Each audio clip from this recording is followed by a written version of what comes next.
Hello అండి, first పార్ట్లో చేపలు ఎలా క్లీన్ చేసుకోవాలో చూపించాను కదా. ఇప్పుడు సెకండ్ పార్ట్ అండి, కూర ఎలా చేశారో మా పెద్ద అత్తయ్య ఈ వీడియోలో చూపిస్తాను. చాలా చాలా బాగుంది, స్కిప్ చేయకుండా చివరి వరకు చూడండి. Welcome to my channel.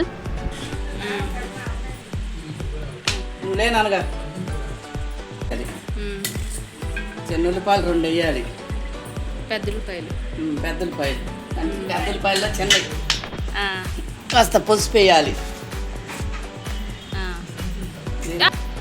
అలా 1 స్పూన్ వేయాలి పసుపు. తర్వాత ఉప్పు వేయాలి తగినంత.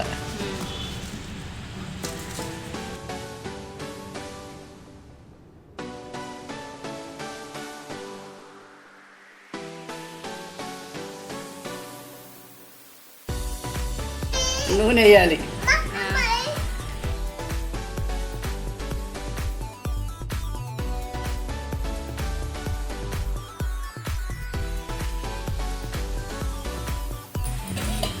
తర్వాత కారం బాగా 2 స్పూన్లు వేయాలి, పెద్ద స్పూన్తో. మసాలా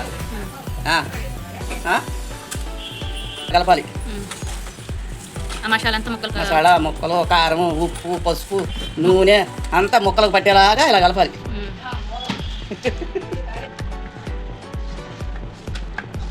అన్నీ కలుపుకున్నాక పులుసు పోయాలి. ఊరుకున్నాను అయిపోయి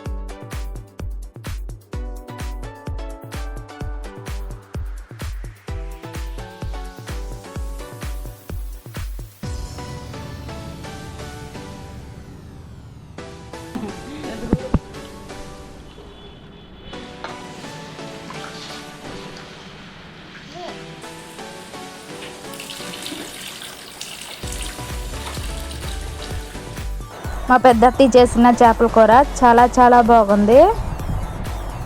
ఎప్పుడైనా చేపల కూర వండిన తర్వాత కన్నా ఆ నెక్స్ట్ డేకి చేపల కూర అనేది చాలా బాగుంటుంది కదా. అలాగే చేపల కూర చాలా చాలా బాగుంది. చూశారు కదా ఎలా కలుపుతున్నారో.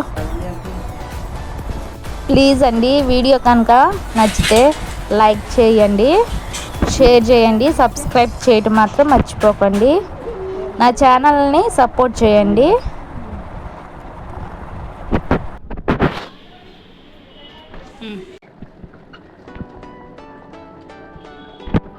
చేపల పులుసు ఎలా పడితే అలా చేస్తే నీసువాసన వచ్చింది కదండి.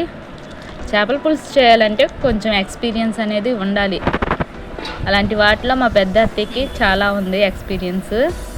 ఏ వంటైనా బాగా చేస్తారు మా అత్తయ్య. మేము ఏం చేయించుకోవాలన్నా, ఏ వంటకం చేయించుకోవాలన్నా మా పెద్ద అత్తయ్యని పిలుచుకుంటామండి. పిలుచుకుని చేయించుకుంటాము. చాలా బాగా చేస్తారు. చూసారు కదండి ఎంత కలర్ఫుల్గా ఉందో. అంతే బాగుంది కర్రీ మాత్రం.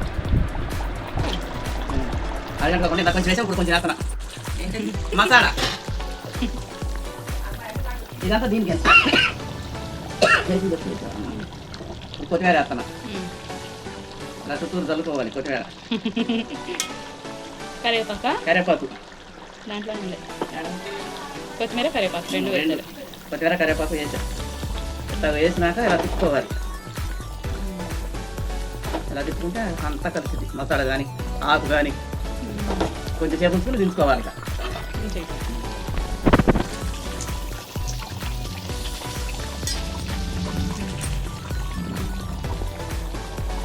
కట్టేస్తారు.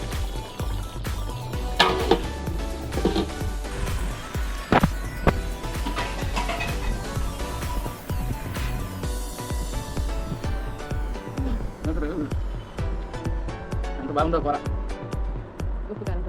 అన్ని తక్కువ